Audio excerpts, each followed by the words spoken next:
A date etched in the annals of pop culture history. Saturday, July the 6th, 1957. A garden fete. A meeting took place at St. Peter's Wilton Parish Church that would change the course of popular music forever.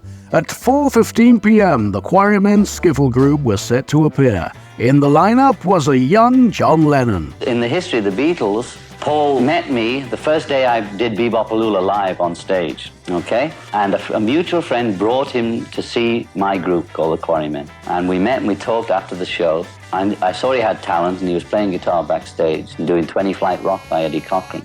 And I turned around to him right then on first meeting and said, "Do you want to join the group?" And he said, And I think he said yes the next day, as I recall it. Now, George came through Paul and Ringo came through George, although, of course, I had a say in where they came from, but the only person I actually picked as my partner, who I recognized had talent and I could get on with, was Paul. Now we hear from Paul McCartney reminiscing about the early days and working with John Lennon. Started off writing when we were kids. We used to just sit down with two guitars and strum sort of at each other and sing anything. If an idea came out, just develop it up into a song. If he had a line that I didn't like, or I had a line he didn't like, tell each other. So I don't like that. So we just do that. That was one way we used to do it. That's the kind of joint compositions way. And then sometimes, like something like yesterday, I just had the tune and the words, and I would just have that whole song, and I'd bring it to him and kind of say, "How's this?" And I played it to them in the studio, and they said, "We don't need an awful lot on that."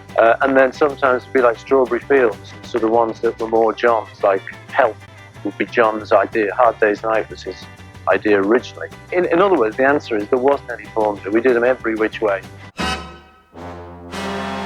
Next, we'll hear from George Harrison about how he met Lennon and McCartney. I met Paul when I was 12. He must have been 13. I met him because he went to the same school as I, and we both lived near each other and took the same bus ride. I met John because a guy in the same class as Paul was a friend of John's. And John, who was, I think, a year older than Paul, he happened to be going the place next door to the school Paul and I went, which is the art college. And so, I mean, it was around, from when I was about 12, I knew Paul. Paul, I think, met John when he must have been about 15, 16, and I was about 15. I met John as soon as Paul met him, or more or less a week or two after, and that was it, really.